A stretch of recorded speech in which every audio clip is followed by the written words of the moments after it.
The MediaHub is where you will manage your media. In the MediaHub, you can import your media, and you can also change settings such as resolution, bit depth, and specific file metadata of files prior to importing them. You'll also use the MediaHub to export your sequences when it's time to render your work.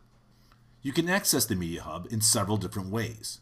By going to the File menu, choosing Import, and choosing Files. I can also use the hotkey of Command-I. If I right-click in my media library, I get the option to import also. Or you can go to the tabs at the bottom of the UI and choose MediaHub. You'll notice that the Media panel, which contains our media library, is still visible when you enter the MediaHub. This allows for easy drag and drop of your media, which we will look at in just a second. As we know, the media library is where we store and organize our media and our sequences in the current project. The MediaHub is separated into two different sections. The browser itself along the top, and a series of tabs that allow us to control the media during the import process. The file browser above allows you to access your folders and files located on your system, whether they are local or connected through a network. To browse for your media, you simply double-click on the locations to start navigating through the folder structures just as you would inside the Finder. You'll see the path you are navigating to along the top of the browser as you continue to navigate through your folders. You can also use the path icons to navigate. Once you have entered the folder that contains the media, Smoke will display thumbnails of the media clips. If you want to add bookmarks to save the path that you have navigated to, you can do so by going to the Bookmark drop-down menu and choosing Add Bookmark.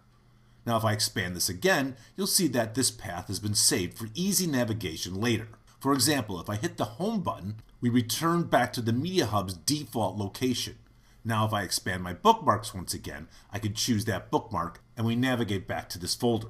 You have some display options for the browser area. You can enable and disable the folders along the left-hand side, so only the thumbnails will be shown. You also have a gear menu to access different options relevant to the media browser. You can right-click over different areas and access contextual menus depending upon what you are right-clicking on. You also have a search option to locate files based on part or whole name of the files.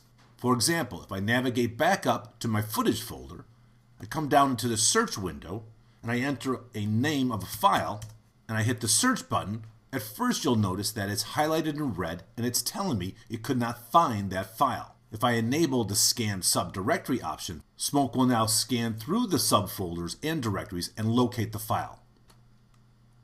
You can display your media in a thumbnail view or a list view.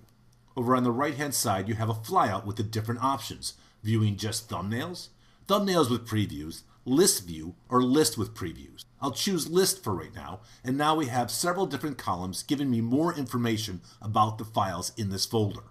You can right-click along the top and choose what columns will be displayed and not displayed. You can control the order of any of these columns by just clicking and dragging to the left or the right, and you will reorder the display of the columns. Choosing either thumbnail or list with preview gives you a preview window on the right-hand side. Now when I select any clip, it will be displayed in the preview window. You can close the preview window by choosing the close option or hitting the escape key. Another way to expose the preview window is just double-clicking on any of the thumbnails or the file name in list view. The preview window gives you a tab for clip information and metadata. You have your standard playback controls to navigate and play back your files.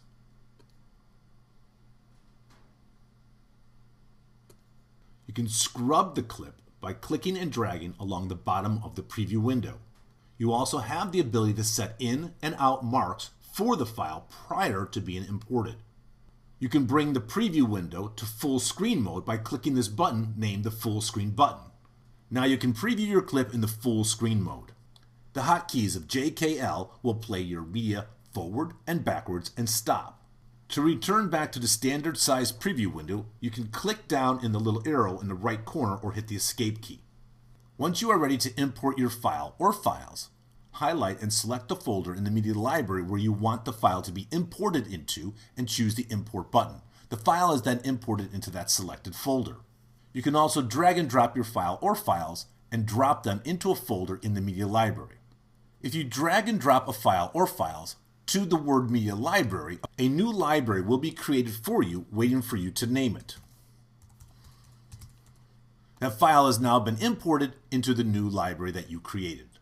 A very important part of understanding the import process in Smoke is the Cache Source Media located on the General tab for clip options. Enable this option to create a managed copy of the media in the application storage. This copy is a transcoded version of the original media using the cached media compression format for the transcoded target, which is determined by the project settings.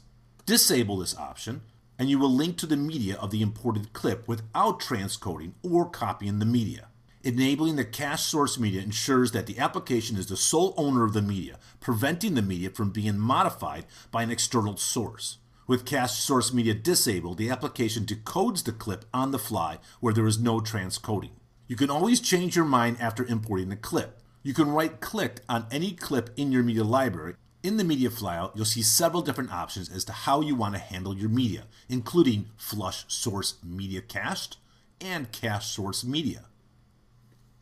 As mentioned earlier, you can import multiple files by selecting them using your Command and Shift key accordingly and dragging and dropping the multiple files into the designated folder. You can also pick up entire folders and subfolders and drag and drop them into the media library, which then in turn imports the files and creates the folder structure based on the folders that you are drag and dropping. Always be aware of your cache source media option no matter how you're importing your files, depending upon if you want the media to be transcoded or not. Once the files have been imported into your project, you now go back to the Timeline tab and start to create your edit.